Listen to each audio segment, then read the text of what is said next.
179 heads westbound at milepost 158 at a crossing called Glade Run just outside of London, with an interesting consist.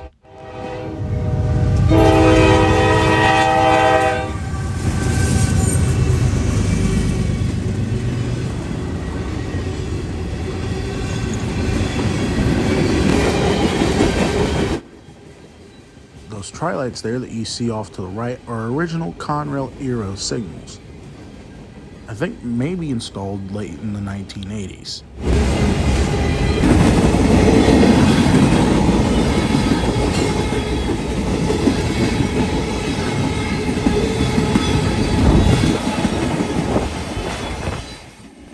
Besides the CSX ES40 DC that was second on the head end, the DPU made for a nice surprise as well.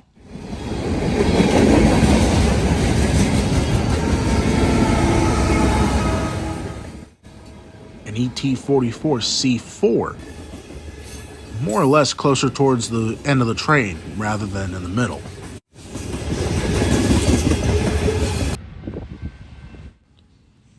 Here we see NS 179 heading under the Conrail tri-lights near the former PRR NYC interlocking, with an ES44 DC and an AC44 C6M on the head end powering this very long train.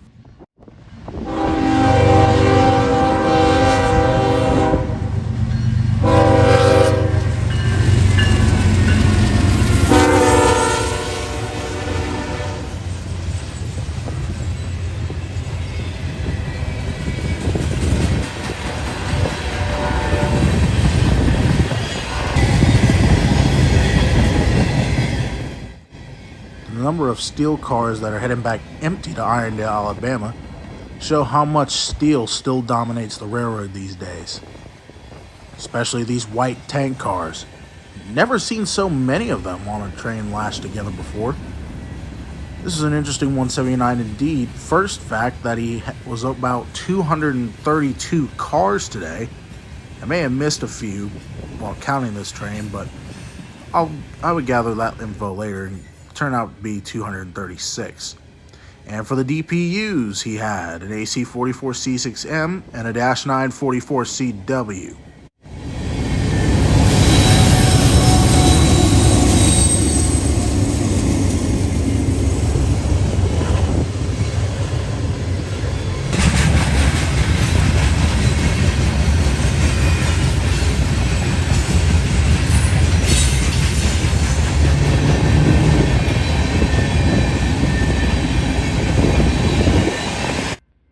Later that day, we see NS 171 heading westbound on the Dayton District at the Conrail tri-lights at the 162 interlocking in London.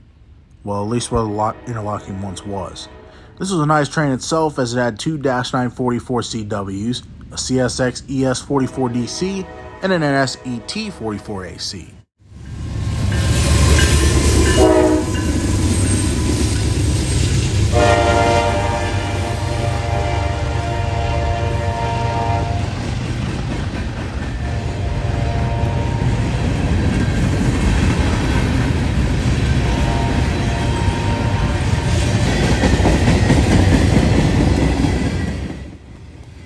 .171 is daily Conway, Pennsylvania to Chattanooga, Tennessee manifest, with work stops in Canton, Ohio, Mansfield, Ohio, Watkins Yard in Columbus, Ohio, Sharon Yard in Sharonville, Ohio, and in Danville, Kentucky.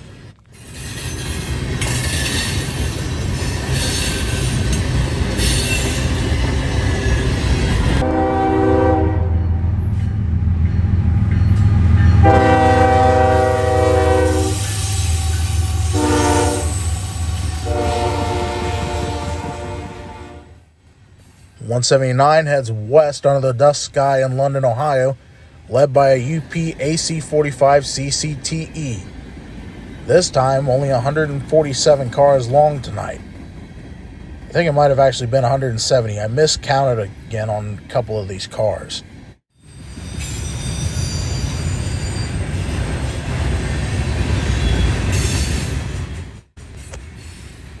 A -9 44 CW and an AC-44C6M or 179's DPUs tonight. The Dash 9s are always an interesting sight to see, especially as DPUs. They can be paired as DPUs with a cab signal leader.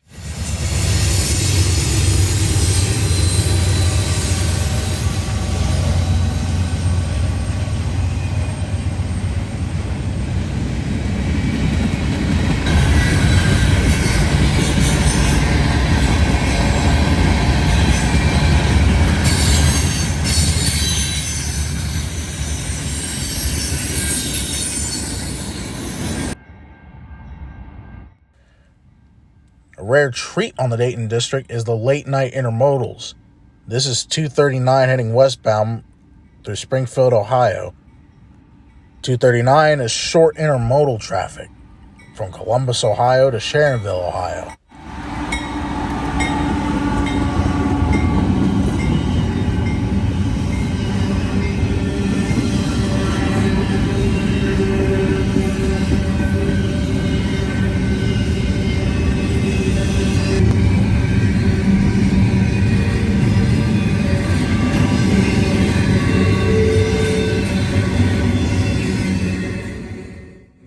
A little while later, 55R heads east through Springfield, Ohio. This is grain empties as needed coming out of Valdosta, Georgia, heading to ADM Truro over on the east side of Columbus.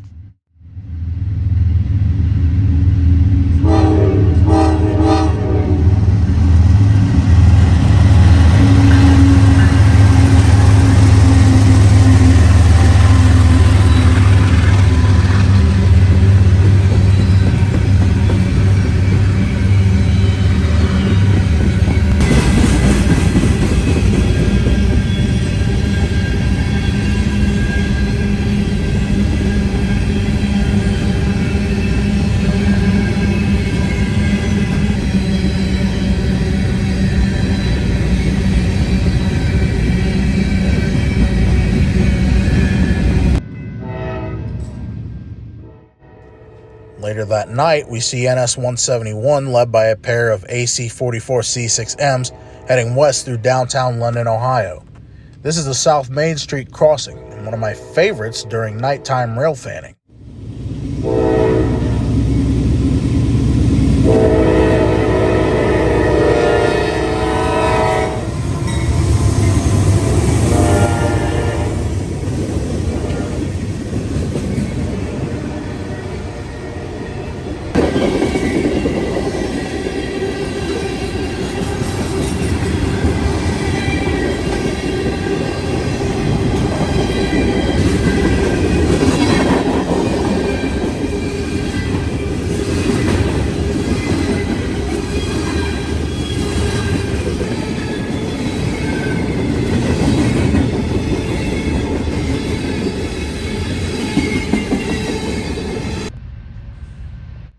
The next morning, I got word that conductor friend Mike Lube was on westbound train 179 on his way towards Cincinnati, so I opted to go down to 162 in London for the catch. 179 today was being led by an SD70 Ace and a Dash 944CW with a white face on it.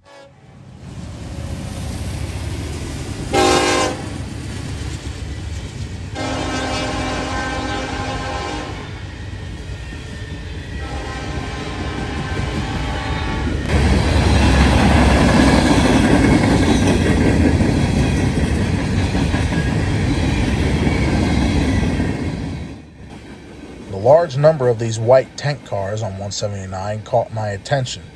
It's really cool to see all of one car hooked up together in a manifest train. Midway in 179 was another big no doubt about it unit, an ES44DC, sounding like he's giving it all he can to get 179 up the hill out of London.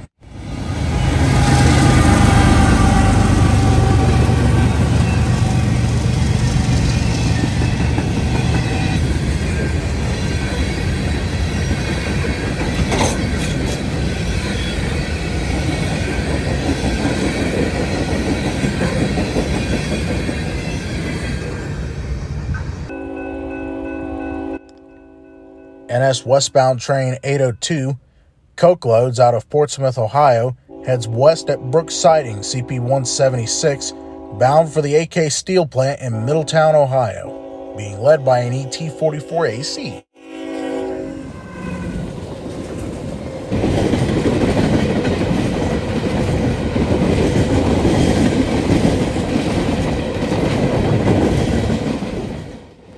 I drove on into Springfield later that day because I heard 802 was meaning 170 out in Enon.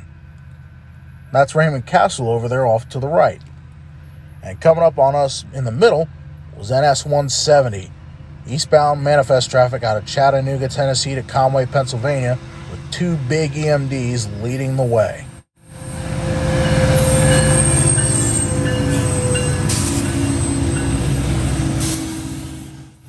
And that right there is railfan Tyler Dixon, a known history buff of the New York Central and Pennsylvania railroads.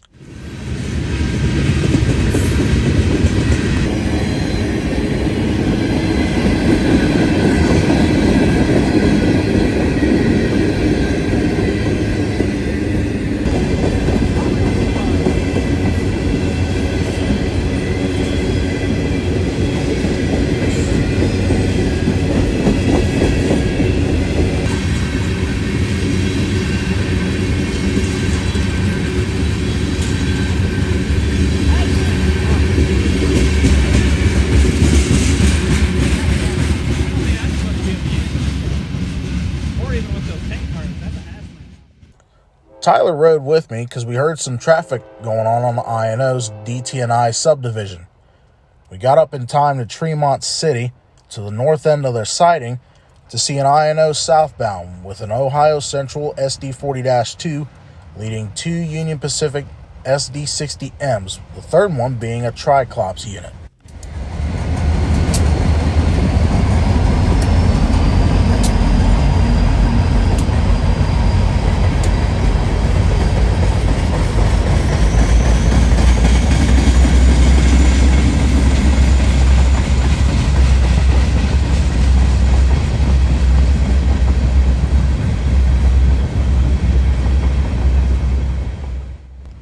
This is what we call the southbound B job. Southbound train coming out of Lima destined to Washington Courthouse. When the northbound counterpart up from Washington Courthouse gets here, the southbound crew will get on the northbound train and take it back to Lima. The northbound crew on the northbound train to Lima will then get on the southbound and take it to Washington Courthouse. It's a nice deal to let the crews sleep at home and not have to travel too far.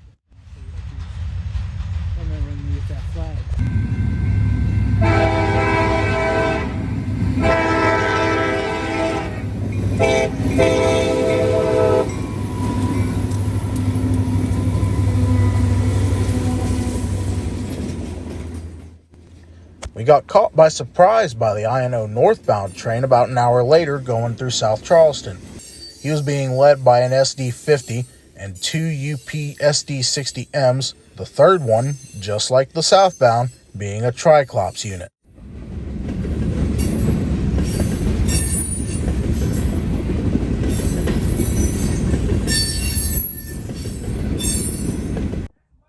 Tyler and I hiked a few miles north on the DT&I to milepost 200, where we found some really cool old relics. An old 1914 water pump still stands here, well, at least the base of it, with a 1914 date carved into it. We even found this old DT&I relay box. Pretty cool finds, but for us, the real finds were this old telephone graph and the old DT&I signals that were the approaches to the diamond in South Charleston when the Pennsylvania used to cross the DT&I. I was not expecting these to still be here. I thought these had all been torn down. Definitely no service road out here anymore. Over at a spot in Springfield on Lagunda Avenue is INO's Lagunda Diamond. The DT&I sub here crosses the Mechanicsburg sub, which heads up to Mechanicsburg and dead ends, but at one time was the New York Central's Delaware branch into Delaware, Ohio. An old semaphore signal is still here even though its leg has been cut off at the top. A tilt target signal guards the diamond, When the tilt target signal is down straight across, it governs movement on the Delaware branch, now the Mechanicsburg sub, for movement on that line. When it is up like this, it means it's governing traffic across on the DTNI sub. Basically clear for traffic to move. This is the diamond right here. The track going left to right is the old Delaware branch, and the track going up and down is the DTNI sub. Over there is a relay box as well. On the north-south end of the diamond is another one of those old DTNI tilt target signals, still standing, but no longer in use. Those have been cut out of service for a long time now. The next day, under the cover of darkness at 172 in Plattsburgh, Ohio, 170 heads east with an AC-44C6M, an ES-44AC, and two -944CWs.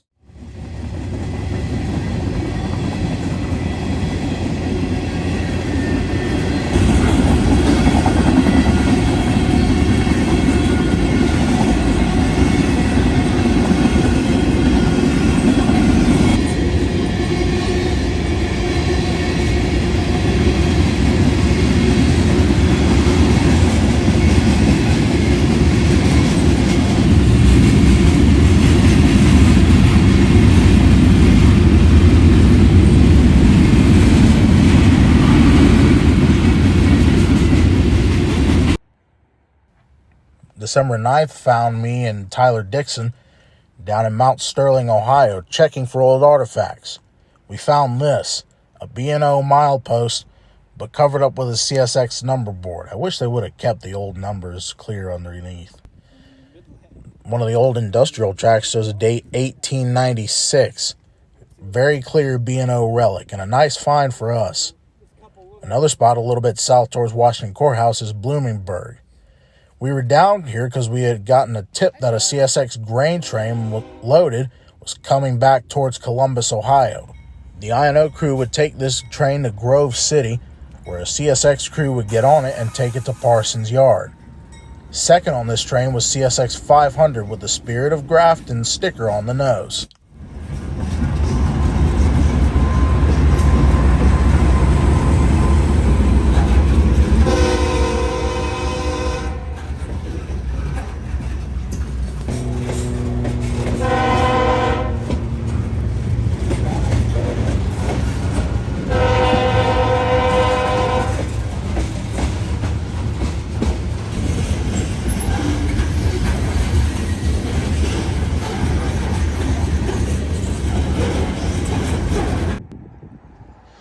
A little bit later, we moved on into Washington Courthouse to the diamond of the I&O Midland sub. And actually, this line that continues towards the I&O Yard is the Welliston sub. This is the tilt target signal. Crews have to line it depending on what traffic is running on which line. This is the line here looking north towards DTNI's yard in Washington Courthouse. It's a couple miles up. We didn't get a chance to go take a look at it, though. Next is a place called Cook's on the Midland sub. Used to be a grain elevator and a depot here, but no longer. We found a grain train sitting up here with a nice AC-44CW, number 113. This is all grain loads that are supposed to be going back to the CSX in Columbus. I believe a CSX crew can come down here and get it and take it. Second out was an ES-44DC CSX 5404. East of Springfield and on towards Columbus is largely gone undocumented, mostly of with the closing of Buckeye Yard in Columbus when that happened. We're down here at Maple Street, CP 162 on the Dayton District here in London, Ohio. Up on the Conrail Tri-Lights, a high green on the right side is showing a clear for 179 westbound Manifest. He's coming uphill out of Columbus, has two up front and one on the rear. The headlights of 179 appear in the distance, and before long he's passing us at Maple Street. I decided to try a little bit of a different angle today. It was a going away shot of 179 to try and see how that looks. Didn't turn out too bad in my opinion.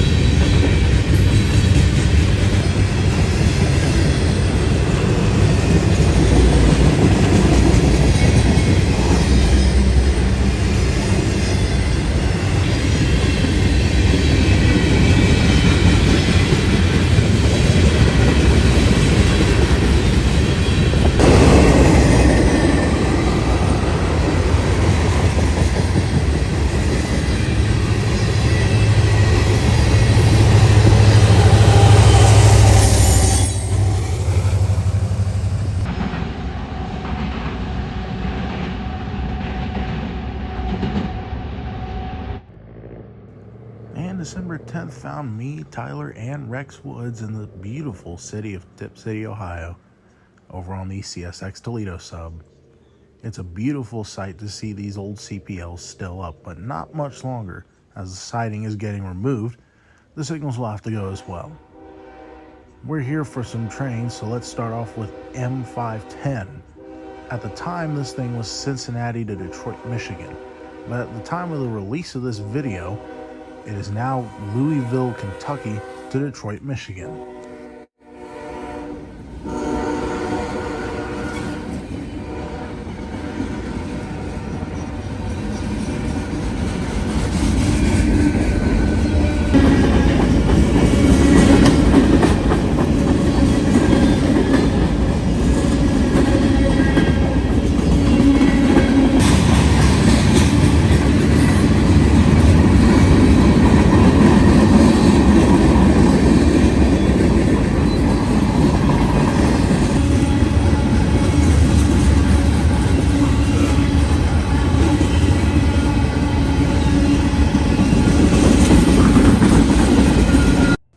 Later on into the night, we moved up to Troy and another CPL that's still standing. Here we caught M208, northbound auto racks and truck frames out of Louisville, Kentucky to Walbridge, Ohio. The racks would then be taken on by a local into Michigan. Curiously, he's being led with a single CM44AH, a Wabtec rebuild for CSX.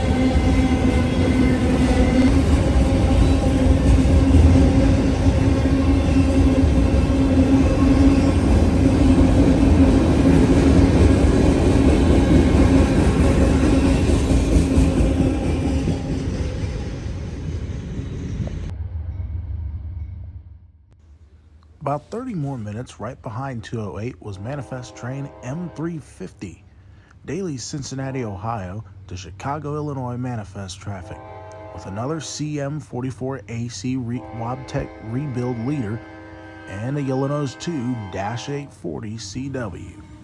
Personally, I love the Dash 8s as some of them are holdovers from the Conrail days and from earlier. I really love those things.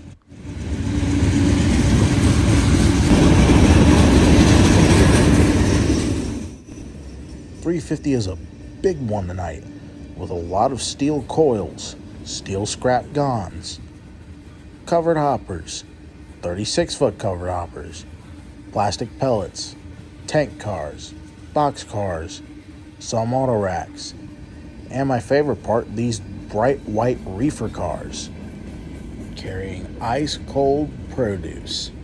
Delicious.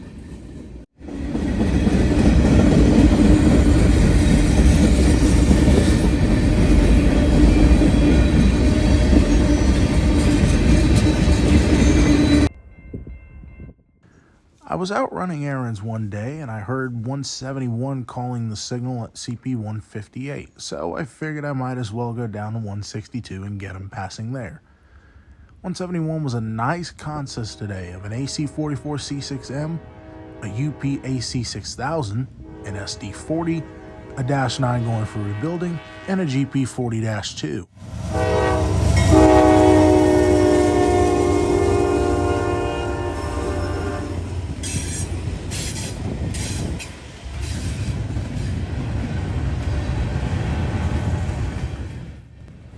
The 5104 is an old ex-high hood given a GP cab. The 9459 is going for rebuilding down in Chattanooga. This is likely its final ride on the rails before it becomes a brand new AC44C6M.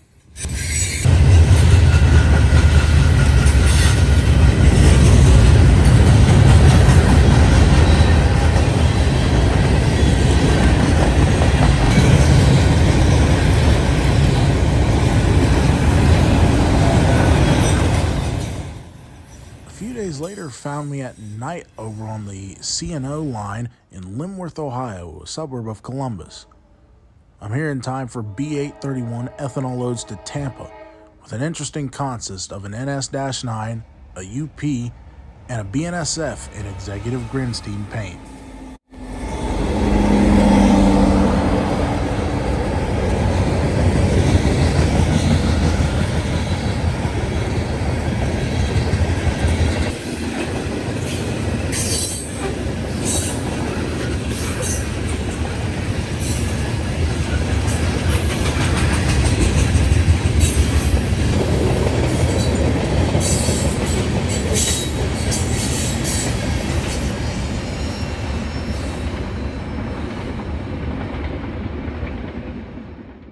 Even on the day where I didn't want to do any rail fanning because of how cold it was and freezing outside, I ended up accidentally bumping into 179 with a KCS de Mexico unit.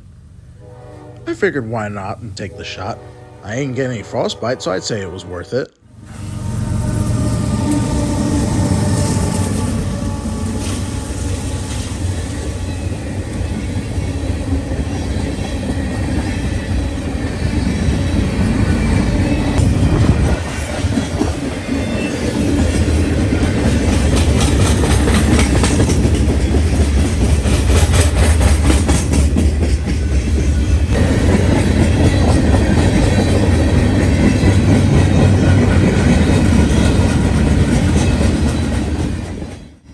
What made this train even more worth it was a UP SD70 Ace pushing as hard as he can on the rear to get 179 up the hill out of London. If you pay attention real closely, you'll notice it's one of those new paint schemes where the flag is not on the side of the locomotive.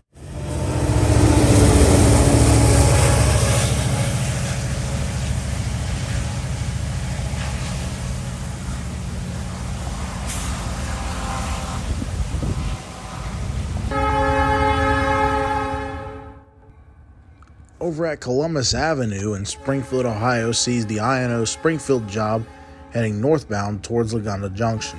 Here he would switch onto the Mechanicsburg sub and drop steel cars at Water Street and take those loaded center beams up to Tri-State over on Burt Street.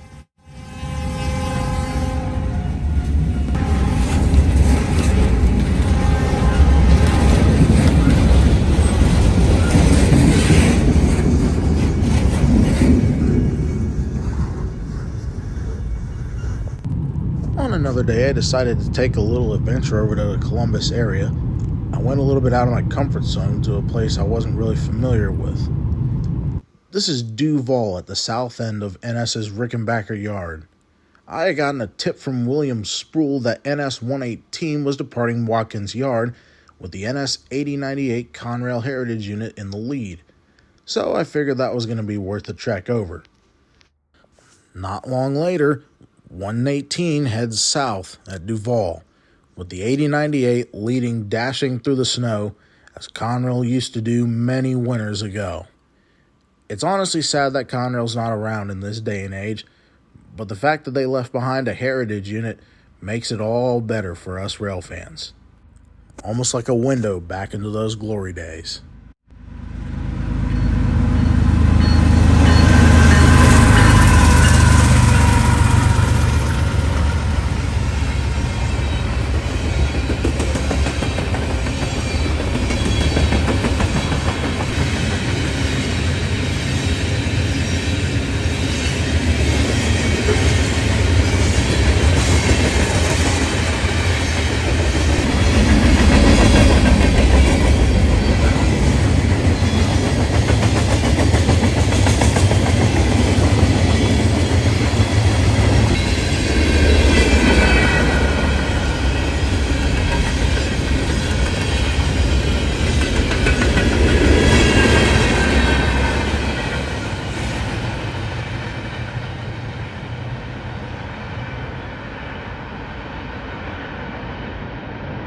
Closely behind 118 was a local coming out of Watkins, with an ex-Conrail GP38-2.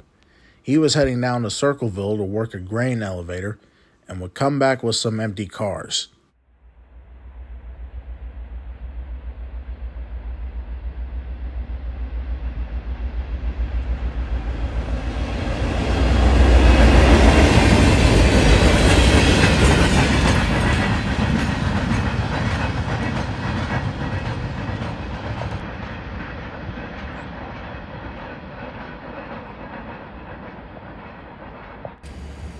not much else happened that day except for a trip over to Ohio Central's yard.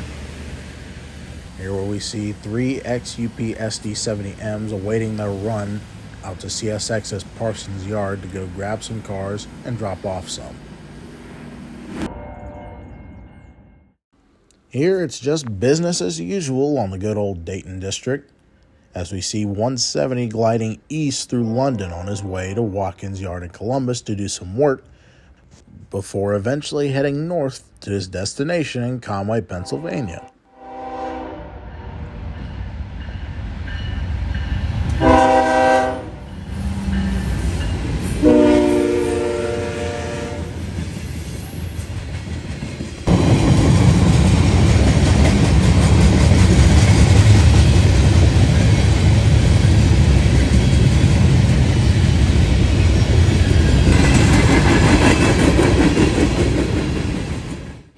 Midpoint in the train was something strange for 170, a UP AC45 CCTE and a Norfolk Southern -944 CW. Normally 170 doesn't carry mid-train DPUs, but I guess if he's heavy enough he can more certainly do that.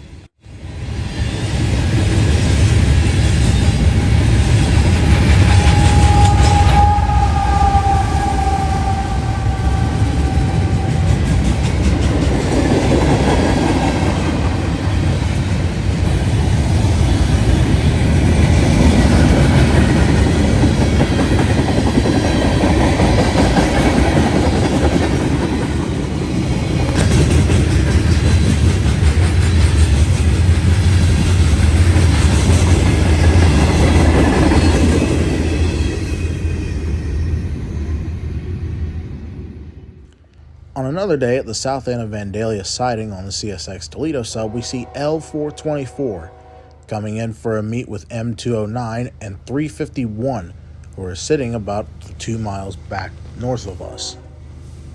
Led by an ES44DC and a YN2 9000 series -944 CW.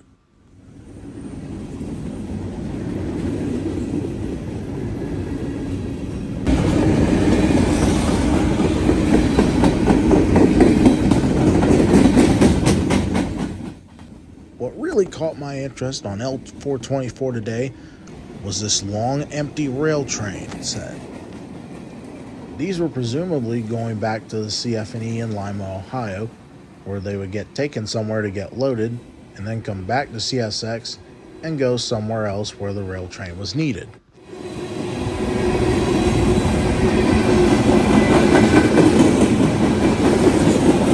Signal indication when we get out of there and goes work right to Lima.